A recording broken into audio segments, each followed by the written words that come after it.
My name is Claire and I need to tell you about the day that 25 years of loyalty meant absolutely nothing. It was a Tuesday morning in March when I got the email.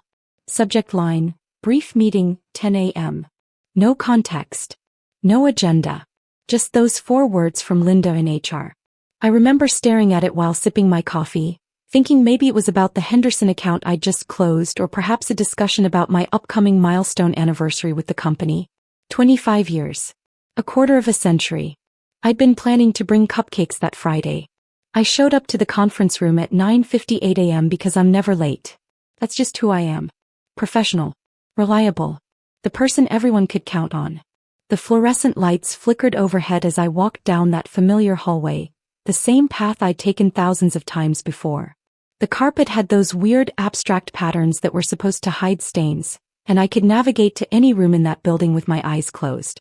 Linda was already there. So was Marcus, our CEO. And Jennifer, the company's attorney. That's when my stomach dropped. You know that feeling when your body knows something's wrong before your brain catches up?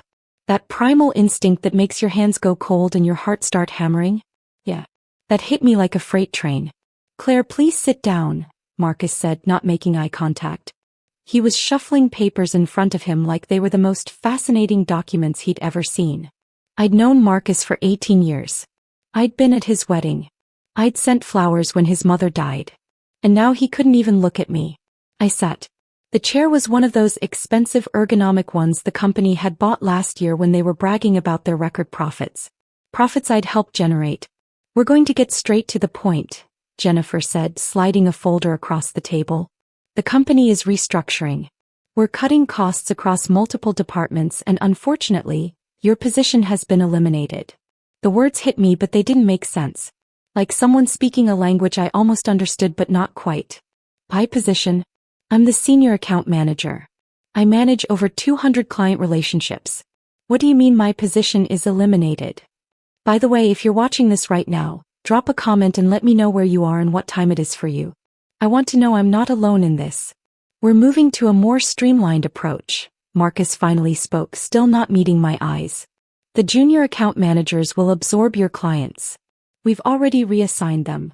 You've already reassigned them? My voice came out sharper than I intended. You've already made these decisions? When was anyone going to tell me? We're telling you now, Linda said gently, like she was talking to a child. Today is your last day. We need you to pack your personal items and surrender your building access card and laptop before you leave. Your final paycheck will include 2 weeks severance and your accrued vacation time. 2 weeks. After 25 years they were giving me 2 weeks severance. This is insane, I said, my hands gripping the edge of the table. You can't just fire me. I have contracts. I have clients who specifically requested to work with me. The Morrison account alone brings in $400,000 a year, and they only renewed because of my relationship with their CEO. Those are company accounts, not your personal accounts, Jennifer said coolly. All client relationships belong to the organization. You signed an agreement to that effect when you were hired. 25 years ago when I was a 23-year-old kid who didn't know any better. Is this negotiable? I asked, even though I could see from their expressions it wasn't. Can we discuss alternative arrangements? Part-time consulting? Transition period? The decision is final, Marcus said. Security will escort you to your office to collect your belongings. Security. They were treating me like a criminal. Like I might steal staplers or set the place on fire. Me. The person who'd come in on weekends to help close deals. The person who'd missed my own father's birthday dinner to fly to Seattle for an emergency client meeting. The person who'd literally built this company's reputation from the ground up. You're making a massive mistake, I said, standing up. My legs felt shaky, but I wasn't going to let them see me fall apart. Those clients don't trust the company. They trust me. And you're about to find out exactly how much that matters. Marcus finally looked at me then. There was something in his eyes, guilt maybe or fear, but his expression remained stone cold. We wish you the best in your future endeavors, Claire. This isn't personal. It's business. But here's the thing they didn't understand. After 25 years, it was always personal. I walked out of that conference room with my head high, even though everything inside me was screaming. A security guard I'd chatted with 100 times about his daughter's soccer games followed me silently to my office. He wouldn't meet my eyes either. I packed my photos, my coffee mug collection, the awards I'd won, all the little pieces of my life that had accumulated in that space. 25 years fit into 2 cardboard boxes. As I carried those boxes through the office, people stared. Some looked away quickly. Others mouthed, "I'm sorry," when management wasn't looking. Nobody said anything out loud. Nobody risked their own job to stand up for me. I handed over my access card to Linda at reception. She processed my exit paperwork with the efficiency of someone who'd done this before. Probably would do it again. I was just another number on a spreadsheet. Another cost cut. Another sacrifice to the profit margin gods. My car was in the parking garage where I'd parked it thousands of times before. Same spot, level 3, near the elevator. Muscle memory. I loaded my boxes into the trunk, and that's when it hit me. Really hit me. I wasn't coming back tomorrow. Forever. The routine I'd followed for 25 years. The morning coffee, the client calls, the strategy meetings, the relationships I'd nurtured, all of it was just over. Erased. Like I'd never mattered at all. I sat in my car and stared at the concrete wall for what felt like hours but was probably only minutes. My phone buzzed. A text from my husband. "How's your day going?" I didn't know how to answer that. How do you sum up the end of everything you've worked for in a text message? I drove home in a daze. The radio was playing, but I couldn't tell you what songs. Traffic lights changed colors. I stopped and went appropriately. Autopilot. My brain was somewhere else, trying to process what had just happened and what it meant for my future. What I didn't know, what none of us knew yet, was that the real story was just beginning. Because while they thought they'd eliminated a problem, they'd actually just lit a fuse. And that fuse was about to ignite something they never saw coming. I need to take you back to understand how we got here. Because this story doesn't start with my firing. It starts 25 years earlier when I was a completely different person. I was 23 years old, fresh out of college with a business degree and absolutely no idea what I was doing with my life. I'd sent out probably 200 resumes and gotten maybe 3 interviews. The job market was tough and I was living in my parents' basement eating ramen noodles and seriously questioning every life choice that had led me to that point. Then I saw an ad in the newspaper. Yes, actual newspaper, because that's how old I am, for an entry-level account coordinator position at Morrison & Blake Consulting. It was a tiny firm back then, just 12 employees working out of a converted warehouse downtown. The ad said they were looking for someone hungry, dedicated, and willing to learn. I was definitely hungry, literally and figuratively. My interview was with Richard Morrison himself, one of the 2 founders. He was this larger-than-life guy in his 50s with a booming laugh and terrible dad jokes. He asked me one question that changed everything. "Claire, why should I hire someone with 0 experience when I could hire someone who already knows this business?" I could have given him some polished answer about being a fast learner or having fresh perspectives. Instead, I told him the truth. Because someone with experience will leave the moment they get a better offer. I'm someone who'll be grateful for the opportunity and loyal enough to grow with you. You're not just hiring an employee.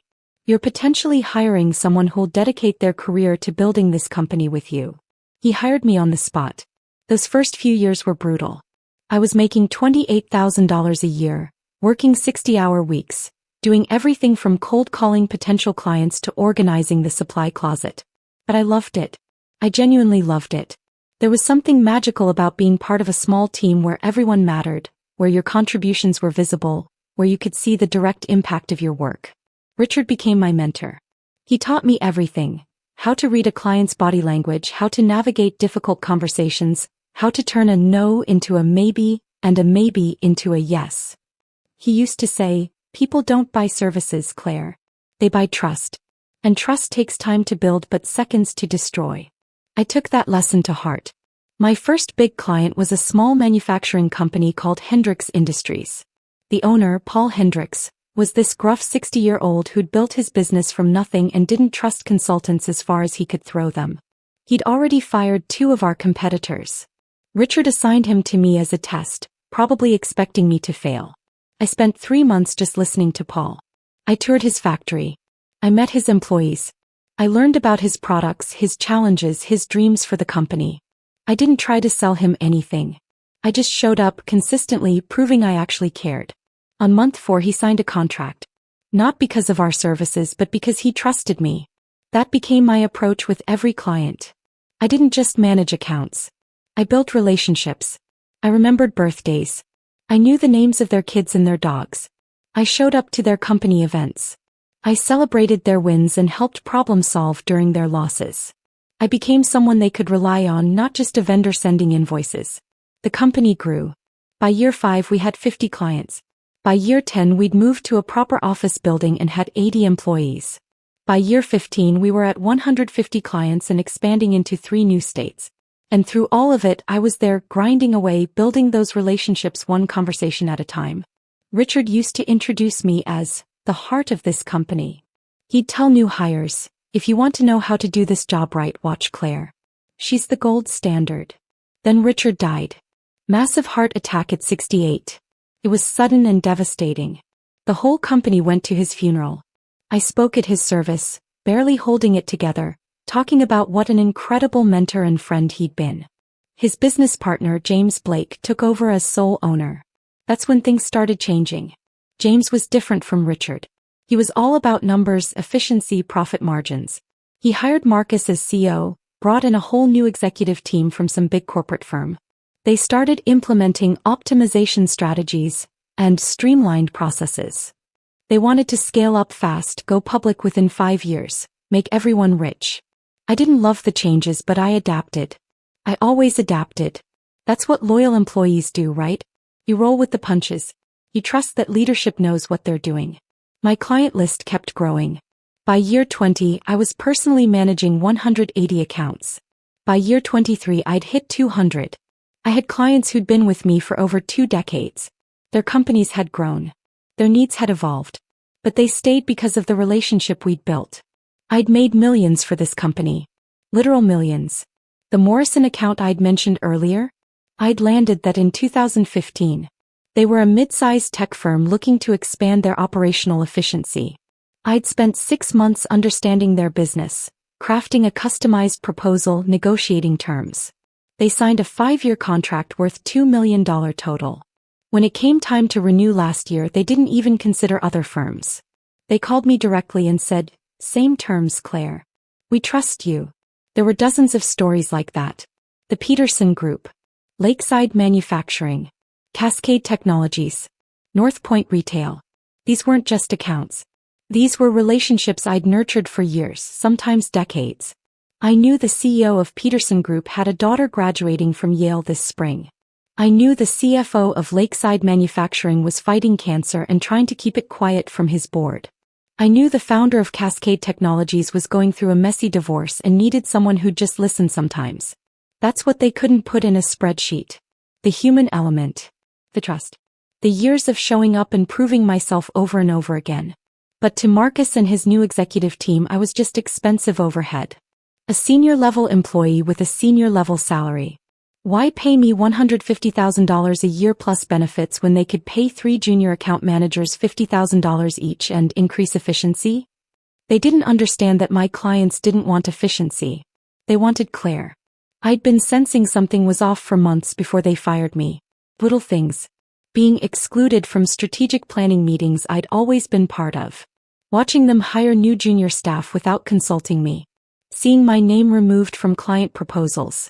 When I'd ask about it, I'd get vague responses about restructuring and new directions. I'd even gone to Marcus directly 2 months before they fired me. I'd said, "I feel like I'm being phased out. If there's a problem with my performance, I need to know." He'd looked me dead in the eye and said, "Claire, you're being paranoid. You're one of our most valuable assets. We'd be lost without you." 2 months later, they eliminated my position. So yeah, when I drove home that Tuesday after being fired, I wasn't just processing the loss of a job. I was processing the betrayal of 25 years. Every late night. Every missed family event. Every sacrifice I'd made for a company that saw me as nothing more than a line item they could erase. My husband Tom found me sitting in our driveway, still in my car, an hour after I'd gotten home. He tapped on the window, concerned. I rolled it down. "They fired me," I said. The look on his face, shock, anger, disbelief, mirrored everything I was feeling. "After 25 years? They fired you?" I nodded. And then for the first time all day I cried. Wednesday morning I woke up and didn't know what to do with myself. For 25 years I'd had a routine. Alarm at 6:30 a.m. Coffee. Shower. Out the door by 7:45. At my desk by 8:30. Now I just lay there staring at the ceiling while Tom got ready for work. Take the day, he said, kissing my forehead. Process this. We'll figure it out. But I couldn't just lie there. I got up, made coffee, and sat at our kitchen table with my laptop. I started updating my resume, which felt surreal. I hadn't looked for a job in 25 years. What do you even put on a resume when your entire adult career has been at one company?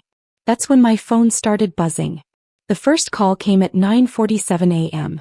It was David Chin, the CEO of Cascade Technologies. I'd worked with David for 11 years. His company had grown from a 20-person startup to a 300-employee tech firm, and I'd been there for every major milestone. Claire, what the hell is going on? His voice was sharp, angry.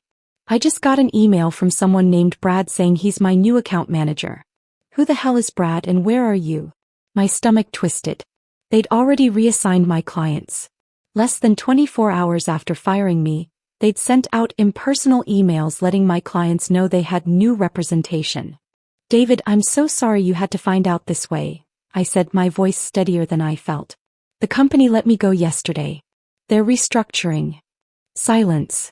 Then, they let you go? Claire, you're the only reason we've stayed with Morrison and Blake. Their actual consulting services are mediocre at best. We stayed because of you. I appreciate that, David. I really do. Brad's actually a smart guy. Give him a chance. I'm not giving anyone a chance, David interrupted. I'm calling their contracts department right now. We're done. David, wait. But he'd already hung up. 20 minutes later, my phone rang again. Sarah Peterson from the Peterson Group. Then Mike Randolph from North Point Retail. Then Jennifer Martinez from Lakeside Manufacturing, who was literally crying on the phone because she just found out about my firing from a generic email. You were supposed to be at our board meeting next week, Jennifer said between sobs. We were going to announce the new sustainability initiative you helped us develop. Claire, you can't be gone. You can't. By noon, I'd received 23 calls and 47 text messages. All from clients. All confused, angry, or devastated. None of them wanted to work with their new account managers. Several of them were already talking about canceling their contracts. I didn't know what to do. Part of me felt vindicated. See, I told you they need me, but another part felt genuinely guilty. These were relationships I'd built. These people trusted me. And now they were caught in the crossfire of corporate stupidity. I called Tom at work. It's happening, I said. The clients are revolting. What do you mean revolting? They're calling me, texting me. They're furious. Some of them are already canceling their contracts. Tom was quiet for a moment. Then he said something that changed everything. Good. Let them burn. I'd never heard that tone from him before. Tom was the most even-tempered person I knew. He was the guy who saw all sides, who counseled patience and understanding. But there was pure steel in his voice now. They threw you away like garbage after 25 years, he continued. They treated you like you were disposable. Let them find out exactly how wrong they were. He was right. Why was I feeling guilty? I hadn't done anything wrong. I hadn't asked my clients to call me. I hadn't encouraged them to cancel. They were making their own decisions based on relationships the company had just destroyed. Thursday, the dam really broke. My phone didn't stop ringing. Client after client all day long. But it wasn't just calls anymore. People were showing up at my house. David Chin appeared on my doorstep at 2 p.m. with coffee and pastries. I already submitted our cancellation notice, he said, settling into my living room like we were having a normal meeting. 60 days per contract, but I made it clear we're not paying another dime beyond that. I wanted you to hear it from me directly. David, you don't have to do this. Yes, I do, he said firmly. Claire, you saved my company 3 years ago when we were hemorrhaging money and didn't know why. You spent 2 weeks practically living at our office, analyzing every process, every expense. You found inefficiencies we didn't even know existed. You didn't just send us a report and cash a check. You cared. That's worth more than any consulting contract. After David left, I sat down and actually started counting. I made a spreadsheet. Old habits die hard. Tracking every client who'd contacted me and what they were planning to do. By Thursday evening, the numbers were staggering. 34 clients had confirmed they were canceling their contracts, 19 more were seriously considering it. 8 had already submitted formal cancellation notices. The total annual contract value of confirmed cancellations, $4.2 million. $4.2 million in annual recurring revenue, gone in 48 hours. And it wasn't stopping. Friday morning brought even more calls.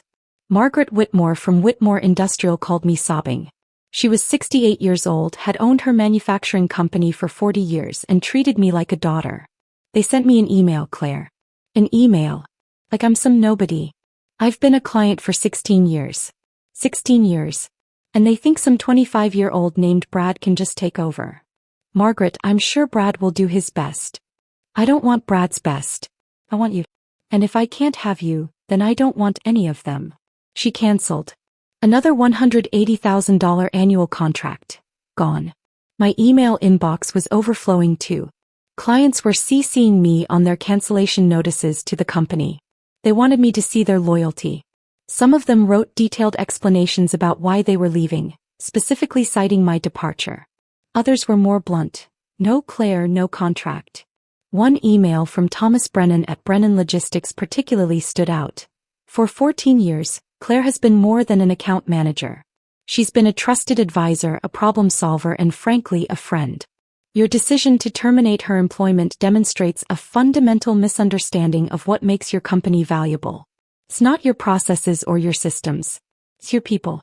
And you just got rid of your best one. Consider this our 60-day notice of contract termination. I forwarded that email to my personal folder. I was keeping receipts. By Friday evening, my spreadsheet showed 47 confirmed cancellations and 22 more likely. The total annual contract value, $6.8 million. Nearly $7 million in annual revenue, evaporating because they'd fired one person to save $150,000 in salary.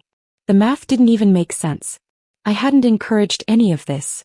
I'd actually tried to talk several clients into staying, into giving the new account managers a chance. But they didn't want to hear it. Their minds were made up. The company had broken their trust, and trust, once broken, is almost impossible to rebuild. Saturday, I was in my home office organizing all these communications when my phone rang from an unknown number. I almost didn't answer, but something made me pick up. Claire, this is Marcus. Ew. The man who'd sat across from me 3 days ago and told me my position was eliminated. The man who couldn't look me in the eye while he destroyed my career. Now he was calling me on a Saturday. Hello, Marcus. My voice was ice. We need to talk, he said. There was something in his tone I'd never heard before. Panic. Can you come to the office Monday morning? Please. Please. Marcus had said please. I looked at my spreadsheet. 47 cancellations. $6.8 million. And counting. I'm no longer an employee, Marcus. Why would I come to your office? Claire, please. This is a disaster. We didn't anticipate this reaction. We need to discuss options. Options. They needed options now. When they fired me, they didn't need my input on options. They didn't need my 25 years of experience or institutional knowledge. They just needed me gone. But now they needed me again. I smiled even though he couldn't see it. What time Monday? 10 a.m. I'll think about it, I said and hung up. Tom walked into my office. Was that who I think it was? I nodded. What are you going to do? I looked at my spreadsheet again. All those numbers. All those relationships I'd built. All that trust they'd thrown away. I'm going to make them understand exactly what they've lost, I said. And then I'm going to make them pay for it. I spent the entire weekend thinking about that Monday meeting. Tom kept asking me what I was going to say, what I was going to demand, but honestly, I didn't know yet. I just knew I held all the power now, and that was a feeling I'd never experienced with this company before. Sunday night, I couldn't sleep. I kept running scenarios through my head. Part of me wanted to walk in there and tell them exactly where they could shove their options. Another part of me, the professional part that had been trained for 25 years to solve problems, wanted to understand the full scope of what was happening. I got up at 3 a.m. and made tea. Sat at my kitchen table in the dark with just my laptop screen glowing. I opened my spreadsheet and started adding more details. Not just the clients who'd already canceled, but projections. If this trend continued, how bad could it get? The numbers were devastating. Beyond the 47 confirmed cancellations, I had 22 clients who were likely to cancel. But there were also another 60 or so clients I hadn't heard from yet. People who might be waiting to see what happened. People who might be having internal discussions about whether to stay or go. If even half of those decided to leave. I did the math. Conservative estimate. $12 million in annual recurring revenue lost. Worst case scenario, $18 million. The company's total annual revenue was around $45 million. They were potentially looking at losing a third to almost half of their business. Because of me. Or more accurately, because of what they'd done to me. Monday morning, I took my time getting ready. I put on my best navy suit, the one I usually saved for major client presentations. I did my makeup carefully.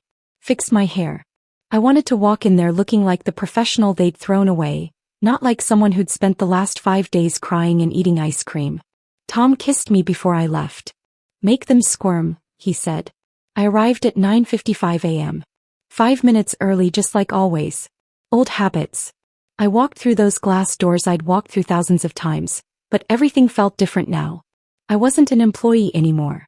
I was a guest. A very powerful guest. The receptionist, Amy, looked up and her face lit up. Claire. Oh my God, Claire. He came around the desk and hugged me. I'm so sorry about what happened. It's bullshit. Complete bullshit. Thanks, Amy, I said, hugging her back. I'm here to see Marcus. He's been freaking out all weekend, she whispered. Like actually freaking out. I've never seen him like this. She walked me back to the executive conference room, the same one where they'd fired me 5 days ago. The irony wasn't lost on me. Marcus was already there. So was James Blake, the owner. And Jennifer, the attorney. And someone new I didn't recognize, a young guy in an expensive suit who looked extremely uncomfortable. Claire, thank you for coming, Marcus said, standing up. He looked terrible. Dark circles under his eyes. Tie slightly crooked. This was not the polished executive who'd sat across from me last Tuesday. Let's skip the pleasantries, I said, sitting down. What do you want? James Blake cleared his throat. He was 71 now, had been semi-retired for years, mostly let Marcus run things. But this crisis had clearly pulled him back in. Claire, will be direct. The client exodus is worse than we anticipated. Much worse. As of this morning, we've received 62 cancellation notices. Another 30 clients have called requesting meetings to discuss their options, which usually means they're planning to cancel too. 62. The number had gone up over the weekend. I kept my face neutral, but inside I was shocked. I'd thought 47 was bad. This was catastrophic. We need you to help us fix this, Marcus said. I laughed. Actually laughed out loud. You need me to fix this? The problem you created by firing me. We made a mistake, James said quietly. A significant one. We underestimated your value to this organization. We're prepared to admit that. You underestimated my value, I repeated slowly. James, I generated approximately 60% of this company's revenue. I managed relationships with over 200 clients, many for decades. I was the face of this company to the people who actually paid the bills. And you thought I was just expensive overhead you could cut. The young guy in the expensive suit shifted uncomfortably. Marcus shot him a look. Who are you? I asked, pointing at him. This is Kyle, Jennifer said. He's from our board of directors. He's been brought in to oversee the situation. A board member. This was even bigger than I'd thought. The board was involved now. The situation, I said, is that you fired the wrong person. And now you're hemorrhaging money. And you want me to what, exactly? Make some calls? Tell my clients to stay? Smooth things over. We want to rehire you, Marcus said. The room went silent. I stared at him. You want to rehire me? Yes, James said. Same position. Same salary. Actually, we're prepared to offer you a 20% raise and a retention bonus of $50,000 if you agree to come back immediately. I sat back in my chair. A 20% raise would put me at $180,000. Plus a $50,000 bonus. That was $230,000 they were offering me, when 5 days ago they'd been trying to save $150,000 by firing me. Let me make sure I understand this, I said slowly. You fired me without warning after 25 years of loyal service. You had security escort me out like a criminal. You sent impersonal emails to my clients reassigning them to junior staff who don't know them. You created this entire disaster. And now you think you can just offer me more money and everything goes back to normal. We know we handled this poorly, Marcus said. We're willing to do whatever it takes to make this right. Whatever it takes, I repeated. Hey, here's what it would take. First, I want a public apology. Not to me privately but to the entire company. An all-hands meeting where you admit you made a mistake and explain exactly why you're rehiring me. Marcus and James exchanged glances. That would be unprecedented, Kyle said. Second, I continued, ignoring him, I want a 3-year employment contract with a termination clause that pays me a full year's salary if you ever try this again. Third, I want equity. 5% of the company. I've been here 25 years and I've never been offered ownership stake. That changes now. 5%. Kyle sputtered. That's worth millions. I just cost you potentially $12 to $18 million in annual revenue by not being here, I said calmly. 5% equity seems like a bargain. The room was silent. James was staring at me like he'd never seen me before. Which in a way he hadn't. He'd never seen me negotiate for myself. I'd always been the good soldier, the loyal employee, the one who accepted whatever they offered and said thank you. That person died last Tuesday in this very room. We need time to discuss this, Marcus finally said. Take all the time you need, I said, standing up. But while you're discussing, keep in mind that every day you wait, more clients cancel. David Chin told me this morning that 3 other CEOs from our client list called him over the weekend asking his opinion. He told them all to cancel. Word is spreading. Your window to fix this is closing fast.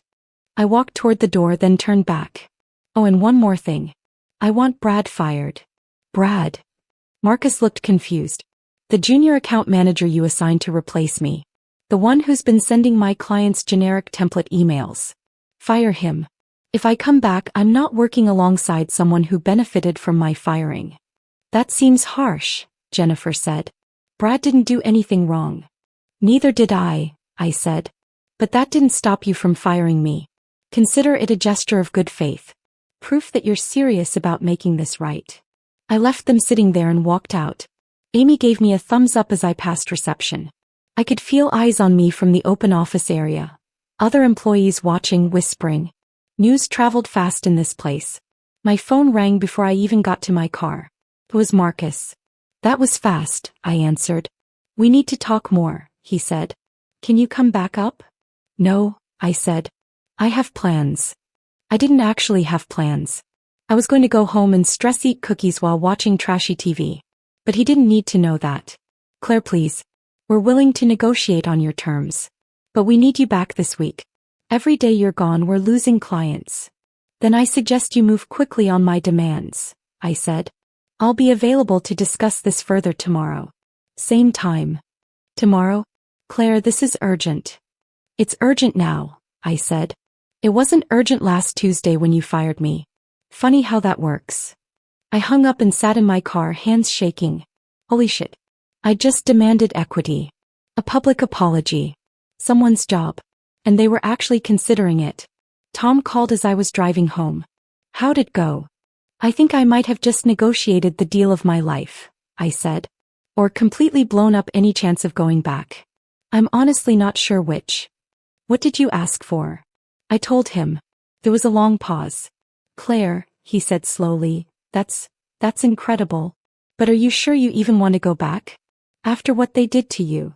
That was the question I'd been avoiding asking myself. Did I want to go back? Could I ever trust them again? Would it feel like a victory or just returning to the scene of my betrayal? I don't know, I admitted. But I want to see how far I can push them first. When I got home, there were 14 new emails from clients. More cancellations. More expressions of loyalty to me personally. One email from Patricia Summers at Summers Financial Services stood out. Claire, I've been trying to reach someone at Morrison & Blake for 3 days to discuss our contract cancellation, and nobody will return my calls. It's like they're hiding. This is exactly why I'm leaving. A company that treated you the way they did will eventually treat all of us the same way. I'm done. Please let me know when you land somewhere new. Wherever you go, I'm following. Wherever you go, I'm following. That sentence stuck with me. because it raised a possibility I hadn't fully considered before. What if I didn't go back? What if I started my own firm? I sat down at my kitchen table and opened a new spreadsheet. Started running numbers. If even half of these canceling clients would follow me to a new company, if I kept my overhead low, if I operated lean and smart the way Richard Morrison had taught me 25 years ago, it was possible. It was actually possible. My phone buzzed. Marcus again. I let it go to voicemail. He called 3 more times over the next hour. I ignored all of them. Finally, a text came through. Claire, please call me. The board has approved your terms. All of them. We need you back. All of them. The apology. The contract. The equity. Even firing Brad. They'd caved completely. I'd won. So why did it feel like walking back into that building would actually be losing? Tuesday morning, 10 a.m. I walked back into that conference room for the 3rd time in a week. But this time the energy was completely different. Marcus practically jumped up when I entered. James Blake looked exhausted but hopeful. Kyle, the board member, had his laptop open with what looked like contract documents ready to go. Claire, thank you for coming back, Marcus said. We've prepared everything according to your specifications. Jennifer slid a folder across the table to me. Inside was a formal employment contract, dense with legal language. I took my time reading every single word while they sat there in uncomfortable silence. I wanted them to sweat. I wanted them to feel even a fraction of the anxiety I'd felt sitting in this same spot 8 days ago. The contract was exactly what I'd demanded. 3-year term. $180,000 annual salary. $50,000 signing bonus. Termination clause guaranteeing a full year's salary if they let me go for any reason other than gross misconduct. And there, on page 7, the equity agreement. 5% ownership stake in Morrison & Blake Consulting, vesting immediately. This looks accurate, I said, closing the folder. What about the public apology? We've scheduled an all-hands meeting for Thursday afternoon, Marcus said. I'll be addressing the entire company about the situation and formally welcoming you back. And Brad. Marcus's jaw tightened. Brad was informed yesterday that his position is being eliminated. He's already cleared out his desk. I should have felt triumphant. This was everything I'd asked for. Total capitulation. They'd met every single demand. But instead I felt oddly hollow. Because I'd spent the last 24 hours running numbers on my laptop, sketching out business plans, researching LLC formation procedures. I'd spent all night imagining a different future. I need to tell you something, I said slowly. The client situation is worse than you know. James leaned forward. What do you mean? I've been tracking every communication. As of this morning, 73 clients have submitted formal cancellation notices. That's not the number who called me upset. That's the number who've actually taken action. Another 40 have reached out to me directly saying they're planning to cancel but haven't submitted the paperwork yet. Jesus, Kyle muttered, typing frantically on his laptop. But here's the part you really need to understand, I continued. They're not just canceling. They're asking me where I'm going, what I'm doing next. They want to follow me. The room went absolutely silent. Several of them have explicitly said they'll sign with whatever company I join. David Chin told me yesterday that if I started my own consulting firm, he'd be my first client. Margaret Whitmore said the same thing. So did Thomas Brennan, Patricia Summers, and at least 20 others. You're not starting your own firm, Marcus said quickly. You're coming back here. We have a contract ready to sign. Do we? I asked, meeting his eyes. Because I'm sitting here looking at this offer and I'm trying to figure out if this is what I actually want. What do you want? James's voice rose. Claire, we're giving you everything you asked for. More money. Equity. Job security. What more could you possibly want? Respect, I said quietly. Trust. The knowledge that I'm valued for more than just the clients I bring in. And I'm not sure I can get any of that here anymore. The truth was, I'd been up until 3 a.m. doing real math on starting my own firm. I'd looked at office rental prices, insurance cost, business licenses, startup loans. I'd even drafted a business name, Morrison Consulting Solutions. A nod to Richard Morrison, the man who'd actually believed in me, whose name was still on this company even though his values had died with him. If I took 50 clients with me, which seemed conservative based on the responses I'd been getting, and kept my overhead minimal, I could match my current salary in the first year. By year 2, I could be making significantly more. By year 5, I could build something real. Something that was actually mine. You're bluffing, Kyle said suddenly. This is a negotiation tactic. You're trying to get even more out of us. I looked at him. Really looked at him. He was maybe 35, wearing a suit that cost more than most people's monthly rent, probably never worked a client relationship in his life. Just another MBA who thought business was all about spreadsheets and profit margins. I'm not bluffing, I said. I'm genuinely trying to decide what's best for my future. And I'm realizing that coming back here might not be it. We're offering you equity, James said desperately. 5% of a $45 million company. That's over $2 million in value. You'd be throwing that away to start from scratch. Would I? I asked. Because according to my calculations, you're not a $45 million company anymore. You've lost $8 million in confirmed annual recurring revenue. You're about to lose probably another $5 million minimum. You're looking at being a $32 million company, maybe less. So my 5% is actually worth about $1.6 million. Still good, but not what you're claiming. Kyle was typing furiously, probably running the same numbers. His face went pale. Plus, I continued, that $32 million assumes you can stabilize. But here's the thing about client relationships in consulting. They're fragile. Once trust is broken, it spreads. The clients who stay are going to be nervous, wondering if you'll make another stupid decision. They'll be easier targets for competitors. You'll have to work twice as hard just to retain what you have left. Your company is damaged and I'm the only one who can fix it. But fixing it means I'd be spending the next 3 years cleaning up your mess instead of building something for myself. Marcus stood up abruptly, his chair scraping against the floor. What do you want, Claire? Just tell us. Name your price. There isn't one, I said, and I realized as I said it that it was true. You can't pay me enough to forget what you did. You fired me after 25 years without a second thought. You treated me like I was nothing. And now you want me to come back and pretend that didn't happen? To smile and play nice and fix your disaster. So what, you're just going to walk away? Jennifer asked. Start a competing firm? You signed a non-compete agreement when you were hired. I'd been waiting for this. I signed a non-compete agreement in 1998 that said I wouldn't solicit clients for 1 year after leaving the company. Jennifer, you're an attorney. You know that non-competes in California are largely unenforceable. And even if mine was, I haven't solicited anyone. They contacted me. They made their own decisions to leave. If they choose to follow me to a new firm, that's their choice. Jennifer's expression told me I was right. She couldn't enforce it and she knew it. Besides, I added, if you try to sue me, every single one of these clients will testify about how poorly you handled this situation. The PR alone would destroy what's left of your reputation. Is that really the fight you want? James slumped in his chair. He looked old, suddenly older than his 71 years. Claire, please. Richard would want you to stay. He built this company. It was his legacy. That hit harder than I expected.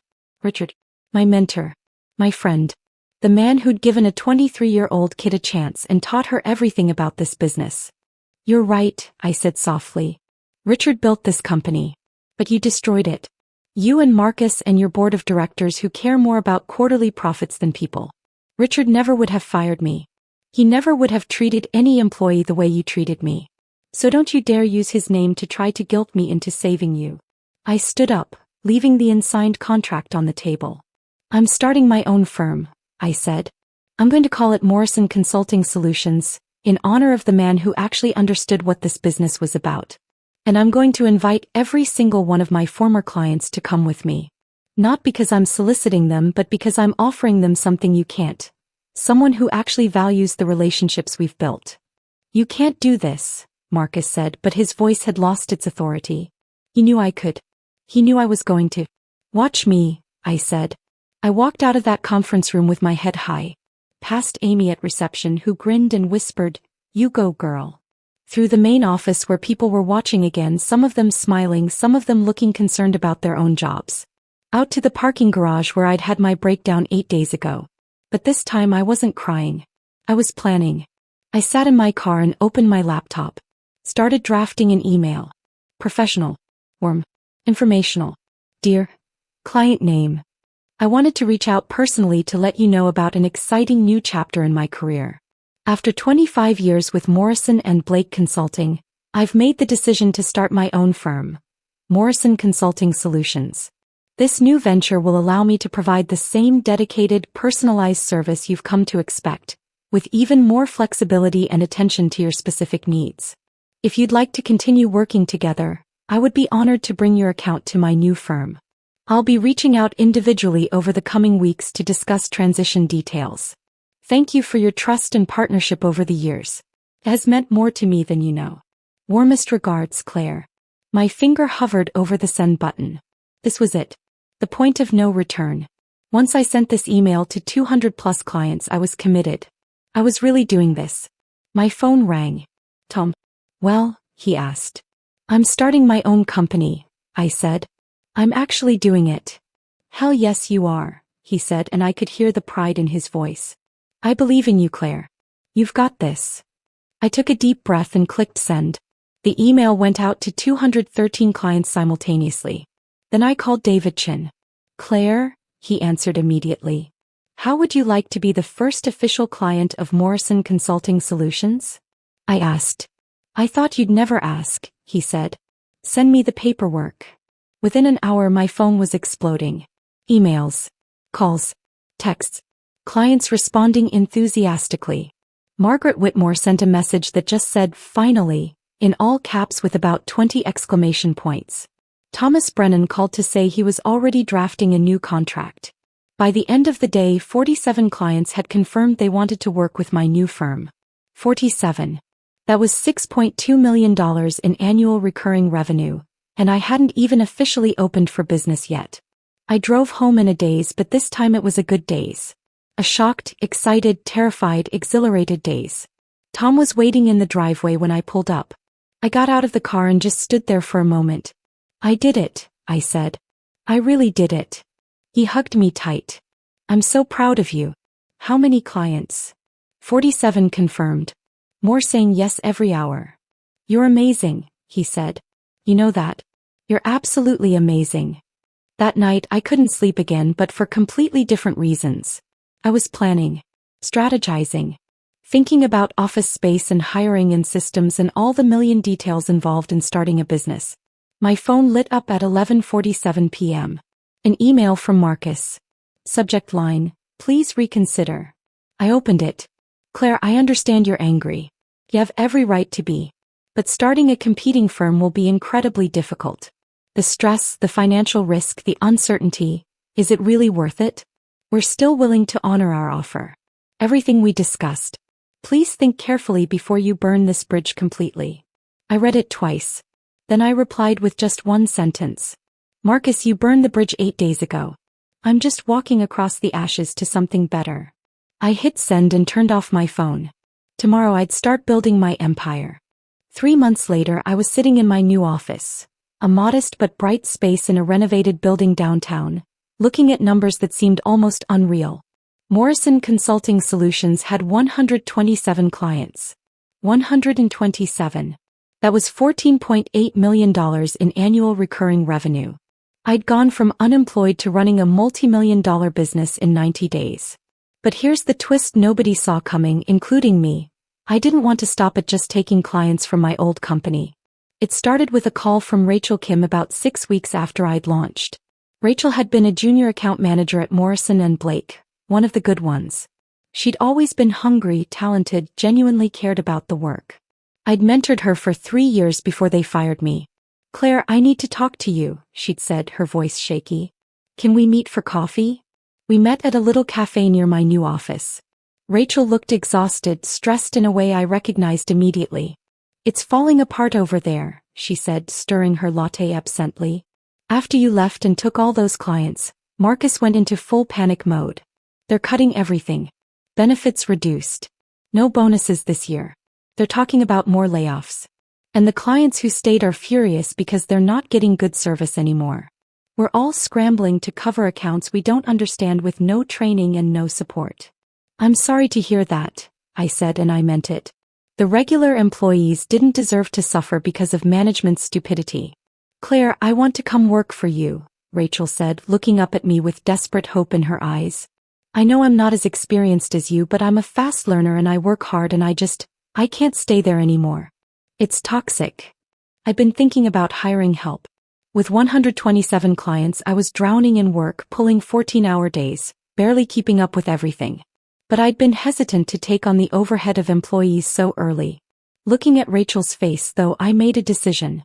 You're hired, I said. Same salary you're making now plus full benefits. Start whenever you can. She actually cried. Right there in the coffee shop, tears streaming down her face. Thank you. Thank you so much. You have no idea what this means. But it turned out Rachel wasn't the only one who wanted out. 2 weeks after she started, Michael Torres called. Then Priya Sharma. Then Daniel Washington. All former Morrison and Blake employees, all reaching out quietly, all asking if I was hiring. Within 2 months, I'd hired 7 people away from my old company.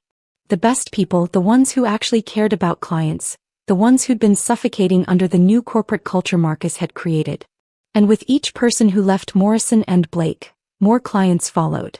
Because those employees had relationships too. Not as deep as mine, but real nonetheless.